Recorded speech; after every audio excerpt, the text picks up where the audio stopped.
अस्सलाम वालेकुम एवरीवन। अक्सर बहुत सारे लोग हमसे पूछते रहते हैं कि एसीसीए की क्वालिफ़िकेशन क्या है? पेरेंट्स पूछते हैं क्या हमारा चाइल्ड ये काम कर सकता है या नहीं कर सकता? इसकी पढ़ाई कैसे होगी? इसके अंदर कितने पेपर्स मौजूद होते हैं? इसके लिए अप्रोच आपकी क्या होनी चाहिए? इसके लिए मैं आपके सामने एक शॉर्ट वीडियो बना रहा हूँ। मेरा नाम यासिर यामीन है। मैं क्वालिफ़ाइड चार्टर्ड अकाउंटेंट हूँ एंड आई होप कि ये वाली वीडियो आपको हेल्प करेगी। अगर आप एसीसी की क्वालिफिकेशन की बात करें तो एसीसी की क्वालिफिकेशन सबसे पहले आपको ये समझना पड़ेगा कि एक ग्लोबल क्वालिफिकेशन है। एक ऐसी क्वालिफिकेशन जिसका जो कि दुनिया के अंदर माने जाने वाली क्वालिफिकेशन है, यानी इस क्वालिफिकेशन को करने के बाद आपकी ग्लोबल मोबिलिटी ऑन हो जाती है। हमारे कोलीग्स, मैं खुद, हमें बहुत बार हमने देखा है कि ग्लोबल रिकग्निशन बढ़ जाती है। आप जॉब्स के लिए अप्लाई करते हैं, वहाँ पे अक्सर ये रिक्वायरमेंट लिखी हुई होती है सीए, एसीसी। तो ये है बिल्कुल ग्लोबल क्वालिफिकेशन। अब सवाल ये है कि इस क्वालिफिकेशन को परस्यू करने के लिए कौन कौन से लोग एलिजिबल हैं। अगर आपने लेट्स से मैट्रिकुलेशन की हुई है, या आपका ओ लेवल्स का बैकग्राउंड है, या लेट्स से आपने ए लेवल्स किया हुआ है, या आप किसी ग्रेजुएट एंट्री से हैं, ये सारे के सारे लोग एलिजिबल हैं एसीसी क्वालिफिकेशन के अंदर एंटर होने के लिए।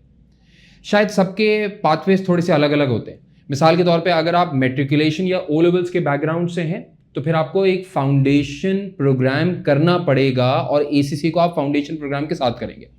अगर आप लेट्स से थोड़े से और सीनियर हैं, लेट्स से आपने ए लेवल्स किया हुआ है या आप ग्रेजुएट एंट्री बैकग्राउंड से हैं, तो फिर आपको एसीसी के कुछ पेपर्स एग्जेम्प्ट भी हो जाते हैं, यानी आपको फाउंडेशन स्कीम से नहीं गुजरना पड़ता। आप डायरेक्टली एक एसीसी के राउट के अंदर आ जाते हैं, नॉलेज लेवल जिसको हम कहते हैं उससे स्टार्ट करते हैं। तो डेफिनेटली ये एक ऐसी क्वालिफिकेशन है जिसके अंदर हर तरीके के स्टूडेंट्स, चाहे वो आर्ट्स के बैकग्राउंड से हों, साइंसेस के बैकग्राउंड से हों, मेडिसिन के बैकग्राउंड से हों, वो सारे लोग जो कि एक ऑल्टरनेटिव करियर अपने लिए सिलेक्ट करना चाह रहे हैं, वो सब लोग इसके अंदर आ सकते हैं। सारे बैकग्राउंड वाले लोग आ सकते हैं। अब एसीसी के अंदर जब आप आएंगे तो आपकी जर्नी कैसी रहेगी? जब आप एसीसी के अंदर आएंगे तो आपकी कुछ स्टेजेस हैं जिनसे आपने गो थ्रू करना होगा। सबसे पहले जो एक स्टेज आता है वो आता है फाउंडेशन एग्जाम्स का। इसको फाउंडेशन डिप्लोमा भी कहा जाता है, फाउंडेशन इन अकाउंटेंसी भी कहा जाता है, एफआईए कहा जाता है। यहाँ पे आपके 4 पेपर्स हैं, कम से कम 4 पेपर्स हैं। इन 4 पेपर्स को रखने का मकसद ही यही होता है कि वो सारे लोग जिनकी लिमिटेड नॉलेज इन फाइनेंस है या कोई नॉलेज इन फाइनेंस नहीं है, लेट्स से आपने मेडिसिन परस्यू पहले करने का सोचा था या आपने इंजीनियरिंग पहले परस्यू करने का सोचा था, यानी आपको कुछ भी नहीं पता अकाउंटेंसी एंड फाइनेंस के बारे में, तो आप स्टार्ट करेंगे यहां से, फाउंडेशन एग्जाम से। मैट्रिक या ओ लेवल्स के सारे स्टूडेंट्स इसी एरिया से स्टार्ट करते हैं, फाउंडेशन एग्जाम से स्टार्ट करते हैं। इसके अंदर आपके सामने लिखे हुए आ रहे हैं 4 पेपर। मैंने शॉर्ट फॉर्म्स लिखे हैं सारे पेपर के, क्योंकि लॉन्ग फॉर्म से आपको कोई अभी इंटरेस्ट भी नहीं होगा। मैंने सबके शॉर्ट फॉर्म्स आपके सामने लिखे हैं। सीरीज ऑफ एग्जाम्स कैसे होते हैं? FA1, MA1, FA2, MA2। FA2 क्या है? Financial accounting. फाइनेंशियल अकाउंटिंग के स्कोप से आपको हम यूज टू करेंगे। फाइनेंशियल अकाउंटिंग क्या होती है, फाइनेंशियल अकाउंटिंग में कौन से प्रोसेसेस फॉलो होते हैं, क्या डॉक्यूमेंट्स होते हैं किसी भी अकाउंटेंट की जिंदगी के अंदर, बेसिक लेवल किसी भी ऑर्गेनाइजेशन में ट्रांजैक्शन मतलब कोई भी एक्टिविटी कैसे कंडक्ट होती है, कैसे समराइज, कैसे रिकॉर्ड होती है, ये बताएंगे आपको। किसी भी ऑर्गेनाइजेशन के अंदर मैनेजमेंट इंफॉर्मेशन कैसे कंडक्ट होती है, MA1 मैनेजमेंट अकाउंटिंग के ऊपर आपको लेकर आएंगे। कैसे बिजनेसेस के अंदर ऑर्गेनाइजेशन के फंक्शंस को मैनेज किया जाता है, कैसे लोगों को मॉनिटर किया जाता है। कोई भी प्रोडक्ट जो कि आप इस्तेमाल करते हैं, मिसाल के तौर पे ये एक वॉच है, ये वॉच जो बनी, इस वॉच के बनने के अंदर कोई ना कोई खर्चा आया होगा, कोई ना कोई कॉस्ट लगी होगी, उस कॉस्ट की कहीं ना कहीं इंफॉर्मेशन कलेक्ट हुई होगी, जिसकी बेसिस के ऊपर किसी ने कोई ना कोई प्राइस सेट की होगी। ये सारा का सारा डेटा, ये सारी की सारी नॉलेज आपको इस बेसिक लेवल से MA1 के पेपर में पढ़ाई जाएगी। फिर इसी FA1, MA1 की एक्सटेंशन कहां आएगी? FA2 और MA2 के अंदर सेम सीरीज के एक एक्सटेंडेड वर्जन आपको पढ़ाया जाएगा। फिर उसके बाद आ जाता है ACCA का नॉलेज लेवल। अगर आप एसीसी के नॉलेज लेवल के ऊपर बात करें ना, तो आप सोचें ये नाम से ही लिखा हुआ है नॉलेज लेवल, यानी कोई भी इंसान जिसके पास रीजनेबल नॉलेज है, वो केपेबल है, तो वो कम से कम इस नॉलेज लेवल पार्ट से स्टार्ट करता है, जहां पे हमारी फील्ड की नॉलेज वो हासिल करना स्टार्ट करता है। यानी ये नॉलेज हर तरीके से, आपके पास प्रायर नॉलेज भी होनी चाहिए और आपके पास आज से आगे चल के भी कुछ नॉलेज ऐड होनी है, शायद तभी इसका नाम क्या रखा जाता है? नॉलेज एग्जाम रखा जाता है। इस नॉलेज एग्जाम के लेवल के अंदर 3 पार्ट्स आते हैं, यानी 3 एग्जाम्स कंडक्ट होते हैं। अगेन मैंने आपके सामने शॉर्ट फॉर्म लिखा हुआ है, BT, MA, FA। बीटी बोले तो बिजनेस एंड टेक्नोलॉजी, इसको शॉर्ट फॉर्म पुराने जमाने के अंदर इसको कहा जाता था F1। फिर एक पेपर होता है MA मैनेजमेंट अकाउंटिंग, पुराने जमाने के अंदर इसको कहा जाता था F2। फिर एक पेपर होता है जिसको हम कहते हैं FA, पुराने जमाने के अंदर इसको कहा जाता था F3। कोई भी ऐसा स्टूडेंट जो कि लेट्स से बीकॉम के बैकग्राउंड से आ रहा है, या कोई भी ऐसा स्टूडेंट जो कि लेट्स से ए लेवल्स के बैकग्राउंड से आ रहा है, वो हमेशा स्टार्ट करता है नॉलेज लेवल एग्जाम से। हमेशा आप नॉलेज लेवल एग्जाम से स्टार्ट करते हैं, यानी शुरू के आपके 4 पेपर्स एग्जाम्प्ट हो जाते हैं। आप समझ लें आपको देने ही नहीं है कि कम से कम आपने 13 क्लासें ए लेवल्स तक पढ़ा हुआ हो या बीकॉम किया हुआ हो लेट्स से, ठीक है। ये बात सच है कि आपको ACCA ये कहता है कि आप इस लेवल से स्टार्ट कर सकते हैं। बिजनेस के अंदर technology, big data, data analytics, management accounting, financial accounting, इस वाले एरिया से आप स्टार्ट कर सकते हैं। लेकिन हम हर उस स्टूडेंट को जो कि या तो साइंसेस बैकग्राउंड से हो, मेडिसिन बैकग्राउंड से हो, यानी नॉन कॉमर्स बैकग्राउंड से हो, हम हमेशा उसको ये कहते हैं कि आप पहले ये 4 पेपर शुरू के पढ़ो जरूर। एग्जाम आपको नहीं देना, आप लोग इससे बरी जिम्मा है, no exams at all for you, but at the very least आप इन 4 पेपर्स को पढ़िए जरूर। इसको पढ़ने से आपके ये वाले पेपर्स बहुत आसान हो जाते हैं, बहुत आसान हो जाते हैं। And to be very honest, जितना टाइम लगता है इन 3 पेपर्स को पढ़ के क्वालिफाई करने के अंदर फर्स्ट टाइम के अंदर, उतने ही टाइम में आप ये 4 पेपर्स भी पढ़ सकते हैं। और क्योंकि यहां से बहुत अच्छी आपकी बैकग्राउंड एस्टैब्लिश हो चुका होगा, आपकी नॉलेज एस्टैब्लिश हो चुकी होगी, आपकी फाउंडेशन एस्टैब्लिश हो चुकी होगी, तो ऑलमोस्ट उतने ही टाइम के अंदर आप इन 3 पेपर्स को भी पढ़ के इनके एग्जाम्स निकाल लेंगे। वरना बहुत सारे स्टूडेंट्स जिनको एडवाइस ये दे दी जाती है कि डायरेक्टली यहां से स्टार्ट करो, वो स्ट्रगल करते हैं बेचारे। और अगर एक ही टाइप के एग्जाम आपको 2-2, 3-3 मरतबा के अंदर निकालना पड़े, तो फिर लोग बोलते हैं चार्टर्ड अकाउंटेंसी बहुत मुश्किल है। अप्रोच बहुत मैटर करती है, how you approach this qualification. Clear होती है बात? आप अज्यूम कर लीजिए कि आपने नॉलेज लेवल एग्जाम से आप फ्री हो गए। इसके अंदर अप्रॉक्सीमेटली नॉलेज लेवल एग्जाम्स के अंदर 6 मंथ्स लगते हैं। आपने 6 मंथ्स के अंदर ये सारा का सारा पोर्शन कर लिया। इसको कर लेने के बाद अब आप थोड़े से बड़े हो चुके हैं, यानी मैं ऐसे बोलूंगा कि आप स्किलफुल हो चुके हैं। तो अब आप आ जाइए जरा स्किल्स लेवल के ऊपर। अच्छा, इसकी भी स्टोरी ऐसी ही है बिल्कुल। हाँ, पहले भी कुछ स्किल्स तुम्हारे पास मौजूद हैं और मजीद तुम्हारी स्किल्स को टॉप अप करना है, शायद इसीलिए इस लेवल का नाम होता है, ये स्किल्स लेवल एग्जाम है। इस स्किल्स लेवल एग्जाम के अंदर बेटा आपके पास टोटल 6 पेपर्स आते हैं, 6 पेपर्स आते हैं टोटल। हाँ, अच्छा, इन 6 पेपर्स की आप वैरायटी देखिए जरा। सबसे पहला पेपर होता है लॉ का। लोग बोलते हैं कि शायद चार्टर्ड अकाउंटेंसी के अंदर सिर्फ बंदा अकाउंटेंट बन जाता है, हिसाब किताब वाला, और पुराने लोग तो ये कहते हैं यार ये तो मुंशियों वाला प्रोफेशन है। ऐसा नहीं है। आप सबसे पहला ही पेपर स्किल्स लेवल के अंदर पढ़ते हैं लॉ के बारे में। आपको कॉर्पोरेट लॉ समझ में आता है, आपको कमर्शियल लॉ समझ में आता है, वेरियस टाइप के आप लॉस पढ़ते हैं। जैसे मिसाल के तौर पे यहाँ पे अक्सर बच्चे पढ़ते हैं इंग्लिश लीगल सिस्टम, यानी इंग्लैंड के अंदर जो इंग्लिश लीगल सिस्टम है वो ऑपरेट कैसे करता है, कितने टाइप की कोर्ट्स होती हैं, मैजिस्ट्रेट क्या होता है, वहां पे कैसे कोई भी अपील दायर की जाती है, और बिजनेसमैन बिजनेस कैसे कंडक्ट करते हैं, कंपनीज को कैसे फॉर्म किया जाता है, कंपनीज को कैसे कंडक्ट किया जाता है, कितने डायरेक्टर्स होना जरूरी है, सारी की सारी बातें आपको इस पेपर में पढ़ाई जाती हैं। थोड़े से और बड़े होंगे तो आपको PM परफॉर्मेंस मैनेजमेंट के पेपर के अंदर लेकर आएंगे। बिजनेसेस कैसे चलते हैं, बिजनेसेस को कैसे मैनेज किया जाता है, कैसे उसके अंदर परफॉर्मेंस को मेजर और मैनेज किया जाता है, दुनिया की बड़ी बड़ी कंपनीज ने अपने आप को किस तरह मैनेज किया और किस तरीके से ऑर्गेनाइज किया कि उन्होंने सक्सेसफुल प्रोडक्ट्स लॉन्च करी। इसके अंदर बिग डाटा का एरिया भी आ जाता है, इसके अंदर एनालिटिकल डाटा भी आ जाता है, इसके अंदर डिसीजन मेकिंग का डाटा भी आ जाता है, इसके अंदर बजटिंग का डाटा भी आ जाता है। वो सारी की सारी चीजें आप यहाँ पे पढ़ते हो। और आगे बढ़ोगे हम आपको टैक्स पढ़ाएंगे। अभी तक तुम लोग देख रहे हो इस पेपर के अंदर अभी तक शायद तुम्हारे सामने कोर अकाउंटिंग की बात नहीं हुई है, क्योंकि हम आपको स्किल देना चाह रहे हैं, और स्किल भी ऐसी जो कि दुनिया भर के अंदर एक्सेप्टेबल हो, स्किल भी ऐसी जो कि हर जगह किसी भी फील्ड के अंदर इंटरेस्ट पैदा हो जाए तो वो तुमको वहां का एक्सपर्ट बना दे, स्किलफुल बना दे, और वहां तुम लोग अपना आगे करियर परस्यू कर सको। फिर अगर आप बात करें टैक्स की, TX लिखा हुआ है ना, ये TX का मतलब है टैक्सेशन।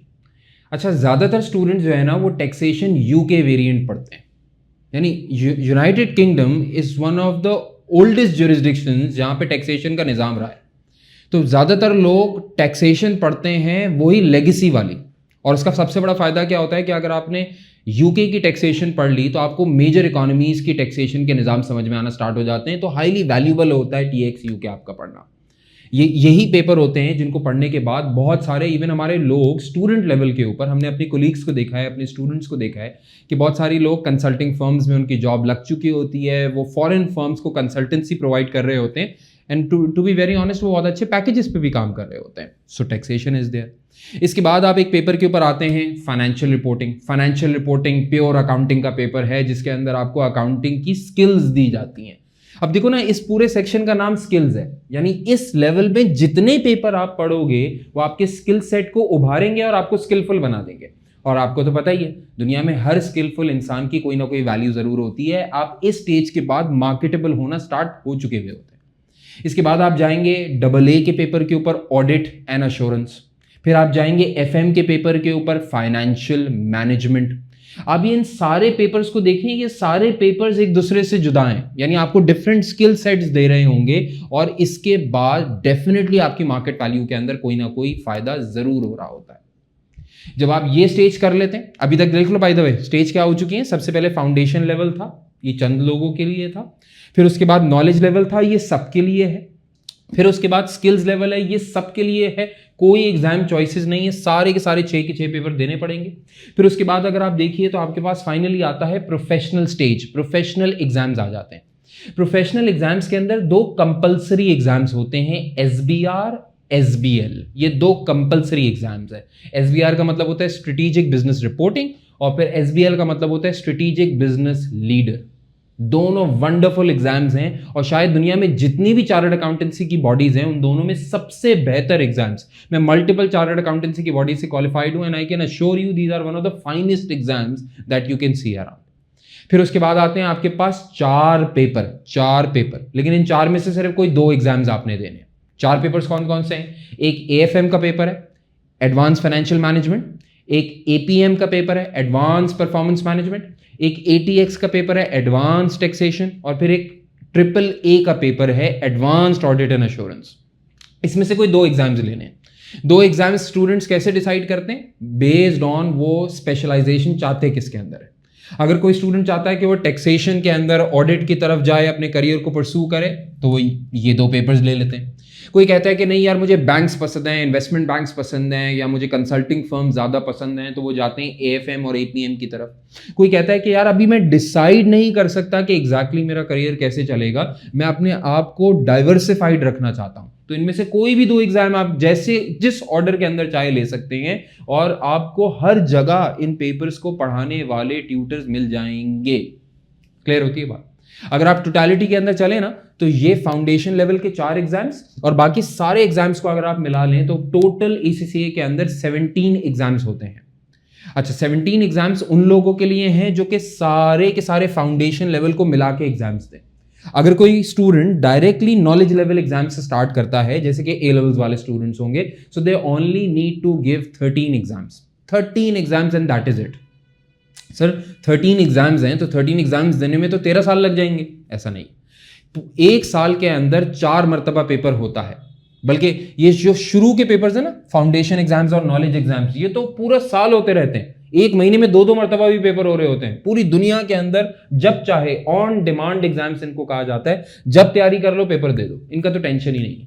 बाकी सारे पेपर्स की अगर तुम बात करो तो साल में 4 मरतबा पेपर होते हैं. मार्च, जून, सितंबर, दिसंबर, एवरी क्वार्टर एग्जाम्स होते हैं. तो आप बहुत आसानी से इन सारे के सारे एग्जाम्स को कंप्लीट कर सकते हैं.